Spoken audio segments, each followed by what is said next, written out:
2011 में जिस तरह अमेरिका ने पाकिस्तान में घुसकर 9/11 के गुनहगार और मोस्ट वांटेड आतंकी ओसामा बिन लादेन को मारा,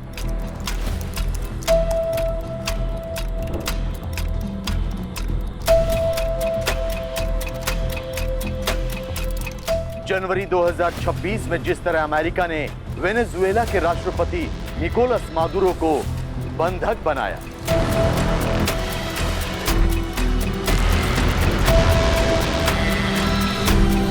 ठीक उसी तरह अब अमेरिका अपने सहयोगी इजराइल के साथ मिलकर ईरान में बड़ा ग्राउंड ऑपरेशन शुरू कर सकता है।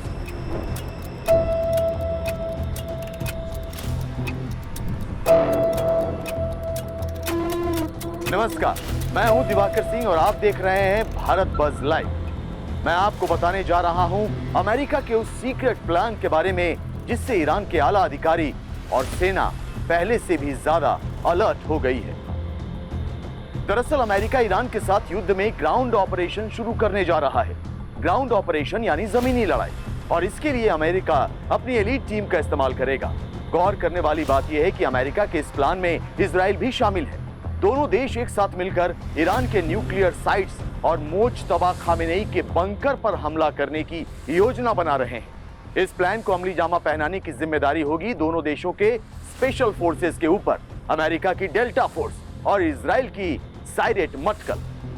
ये दोनों न सिर्फ दुनिया की सबसे घातक फोर्सेस में गिनी जाती हैं, बल्कि दुश्मन के घर में घुसकर उसे तबाह बर्बाद करने की सलाहियत रखती हैं। सबसे पहले आपको बताते हैं अमेरिका के डेल्टा फोर्स के बारे में।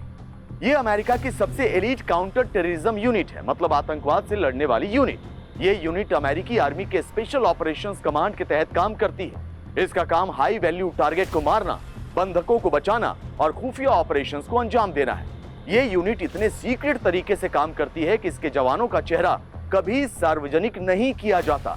किसी को पता ही नहीं चल सकता कि इस यूनिट में काम करने वाले जवान हैं कौन। ऑपरेशन लादेन में इसी टीम ने पाकिस्तान के एबटाबाद में घुसकर ओसामा बिन लादेन को ढेर किया था। अमेरिका की ये यूनिट जितनी घातक है, उतनी ही इजराइल डिफेंस फोर्सेस की साइरेट मटकल, जो वहां की सबसे पुरानी और खतरनाक स्पेशल फोर्स यूनिट है।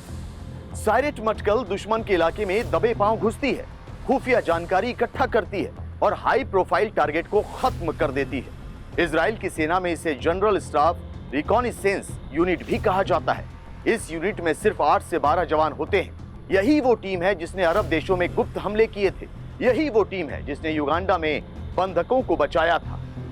अमेरिका और इजराइल की ये टीमें दुश्मन की भाषा में बात कर सकती हैं, दुश्मन की वर्दी पहनकर घुसपैठ कर सकती हैं, छोटे बंकर्स में घुसकर ऑपरेशन को अंजाम देने के साथ हेलीकॉप्टर से सुरक्षित वापस लौट सकती हैं। डोनाल्ड ट्रंप पहले ही कह चुके हैं वो ईरान के खिलाफ अपनी पैदल सेना का इस्तेमाल कर सकते हैं। ऐसे में डेल्टा फोर्स और साइरेट मटकल ईरान में घुसकर किसी ऑपरेशन को अंजाम देती हैं तो चौंकाने वाली बात नहीं होगी। आपको क्या लगता है, अमेरिका और इजराइल अपनी स्पेशल फोर्सेस उतारने का जोखिम मोल लेंगे?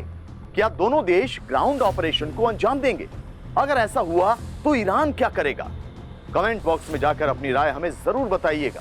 वीडियो अच्छा लगे तो उसे लाइक और फॉरवर्ड कीजिएगा, और हाँ, भारत बज़ लाइव को सब्सक्राइब करना मत भूलिएगा। भारत बज़ लाइव, हर खबर में भारत।